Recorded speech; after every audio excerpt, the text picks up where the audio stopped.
What's up, guys? I'm Chelsea Hernandez, music editor at Swagger RS, and you're now tuned into my podcast, Time Out, where I have conversations with music related subjects about their workings in music. Hey, y'all, what's up? It's Chelsea Hernandez, and you are tuned into Time Out. Today we have artist XEINN. How are you? Well, I'm really happy to be here with you, Charles. Really excited. Well, I think it's a good opportunity. Yeah, I'm really glad to have you. Right, so I mentioned to you before I started recording that I was going to ask you about your name. So it's XEINN. Why? Like, how did you come up with that? Okay, my real name is Alejandro.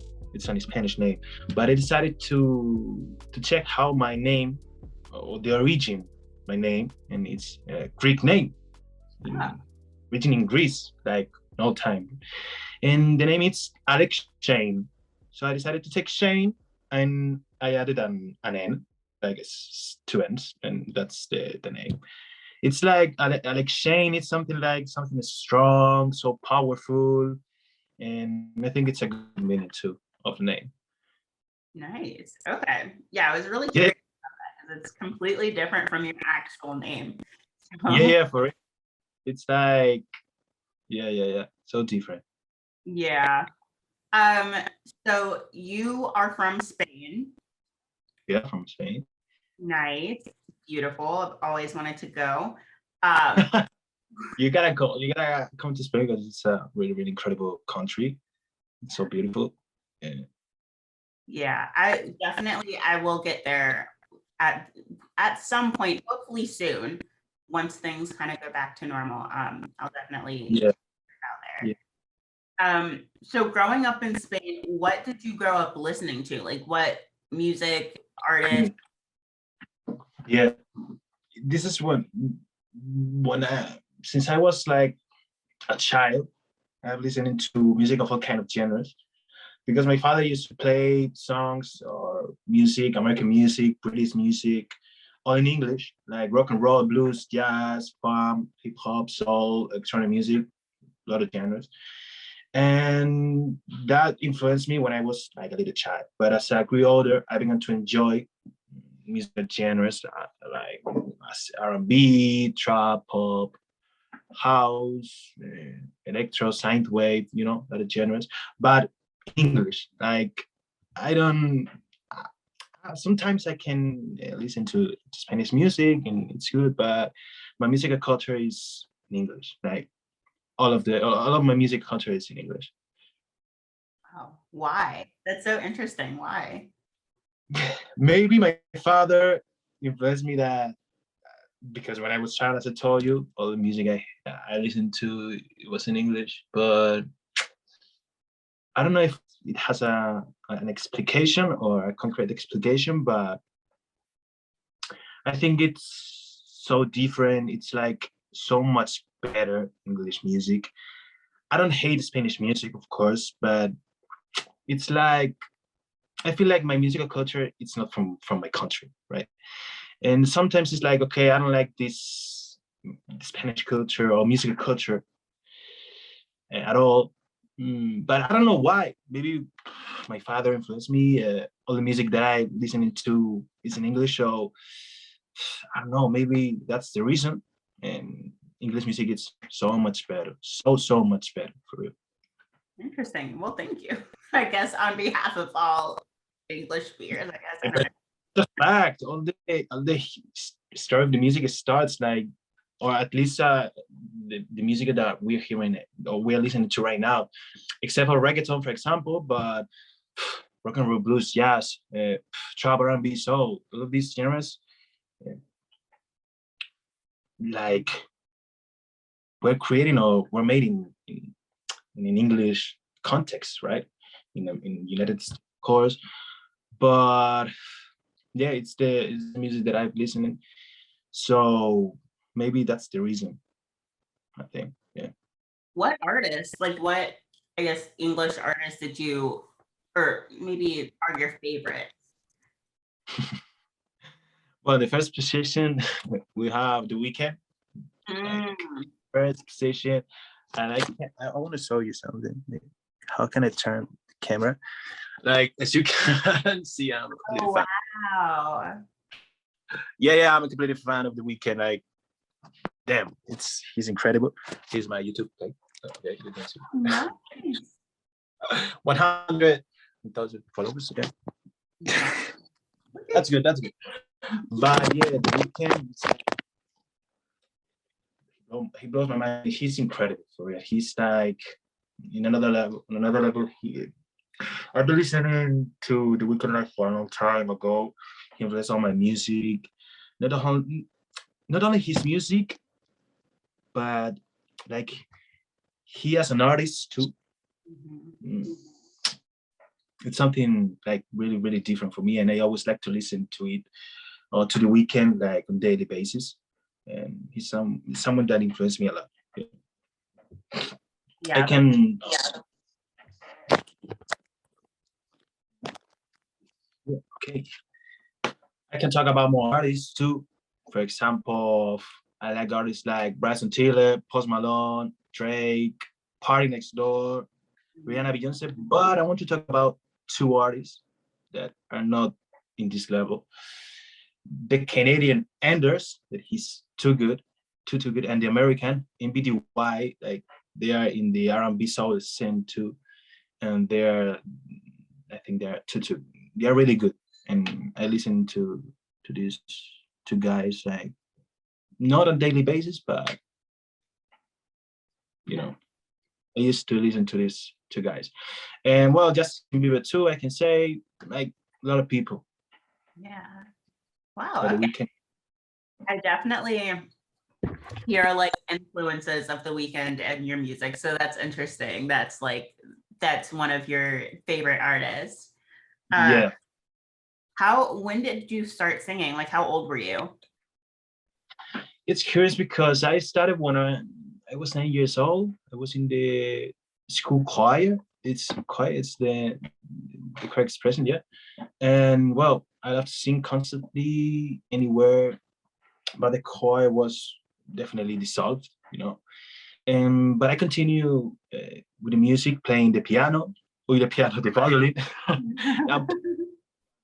I played the violin.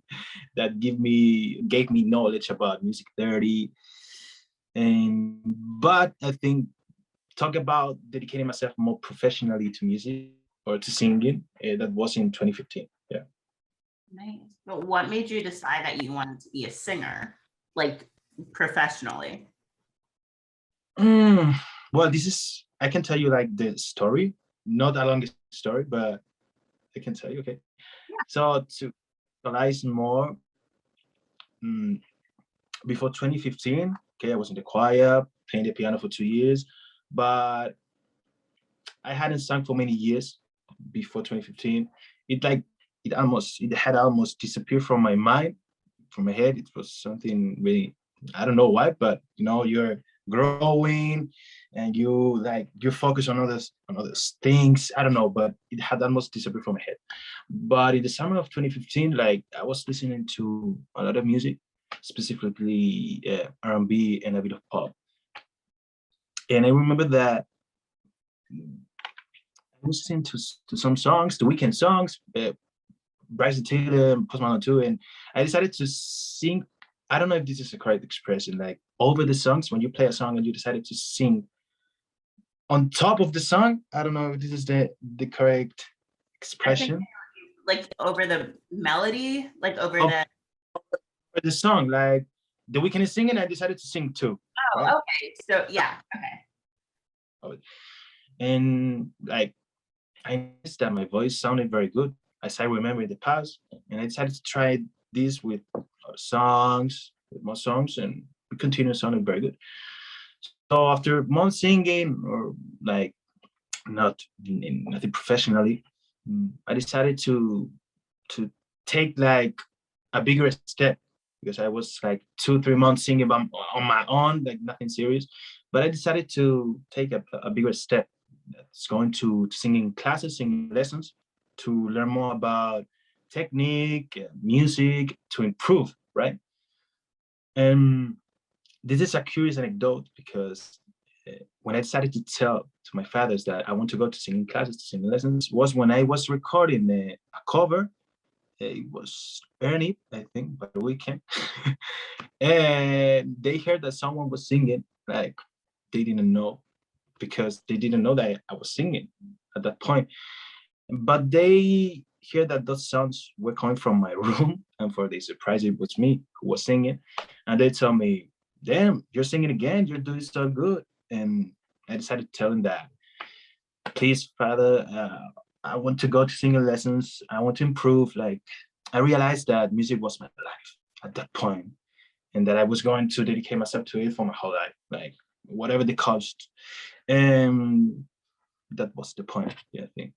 And I think one of the most important thing was the support of my family. Like they support me immediately, right? And that's I think that's important. Yeah. Yeah. Wow. Okay. So it I don't know kind if I'm talking too fast because I'm too fast, and sometimes it's like something you can understand what I'm saying, but you can understand me, okay? yeah, I can understand. You're not talking too fast at all. I feel like I talk fast sometimes, so I am on that same like wavelength. Okay. So what made you released Pride of the Week? Where did you get that title? Okay. The idea of Pride of the Week came up for 2 years. At first, we didn't plan to create an album. Like we were creating songs during 2018 and 2019.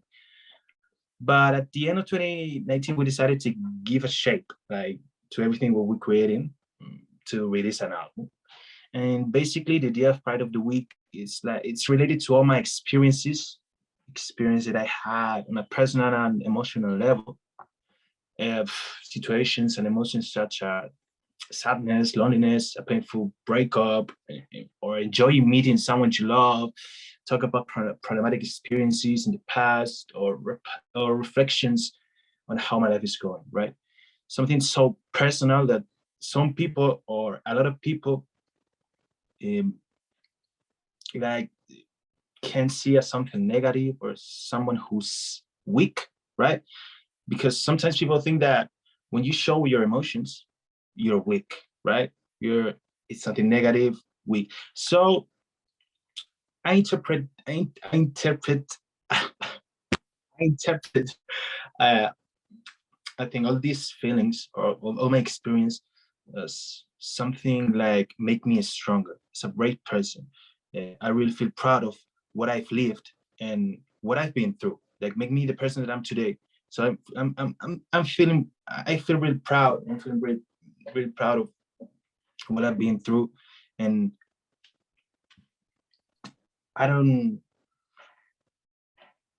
I don't feel like that what I feel or what I write, what I did, it's something that it's weak because I feel proud of it, like Pride of the Week, right? I'm proud of what the people think that it's someone weak, that it's all these emotions. When when you express that you're sad, or someone break up with you, or when you're happy for something. So I think that's the context, right? I don't know if I explain myself good. If you have the idea, Yeah. No, I do. but the is Yeah. that okay? Sorry, you cut out a little bit. What? You cut out a little bit, Ah, but okay. I kind of understand. It's like you're proud of the, I guess maybe the pain and like the hardships. Is that what? Like in this where you can show your emotions, because you have to show to the world like you're strong, you're not weak, you're always optimistic, you're always good. And if you're bad, or you have a bad moment, you cannot show to the world because you're weak. And sometimes other people think that you're weak, and I think that that's completely wrong, because all the feelings, the emotions that we feel, at some point of our lives, make us the person that we are today.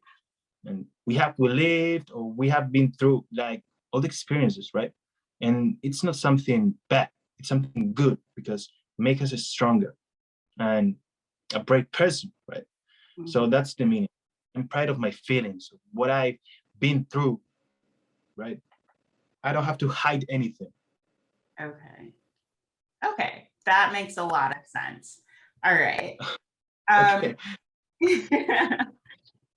So what was your favorite song off of the album? Like your favorite song to make? It's very, very complicated to choose only one, because we started the songs in 2018. Oh, wow. A lot of things, happen. If I don't know if I can choose only one. Maybe if I love Runaway, The Living Tooth. I don't know. I can choose one. I can tell you like what's the most or the most challenging or difficult or something like that, if you want. Yeah, that's fine. Of course, I love so much The Living, because it was an experience that I had in the past, and it's a song that really came from my heart, right? I wanted to express like everything perfectly, and sometimes it's complicated to write about it, because you try to find the perfect words, and sometimes nothing what you compose convince you. It's so complicated. So I spent a long time writing the lyrics, and when we finally got it, we have to record the vocals, and it's also a complicated song. It's very heartfelt. I try to express it as I want it, perfect. And so the recording, production, and mastering of the song took us some time, because I wanted to sound like the way I had it in my mind. So it was something not difficult, but took us some time, right? But I don't know if it's my favorite song, but it's one of my favorite. That's for sure. Yeah. Okay, cool. All right. Well, thank you so much for doing this with me. I greatly appreciate it. Is there anything else that you want to say? Anything that you want people to know, or like, do you want to give people your social media accounts or anything to follow? Yeah, of course. Follow me on my social media, because we never stop composing music. So when we're going to drop really new music with different sounds. So I think that people will enjoy it too, because we're going to make a different music, right? Not too different, but different sound, different context, different stories, lyrics. And I think that people will enjoy it. So they have to follow me for real. And on my social media, Instagram, Twitter, YouTube, so whatever.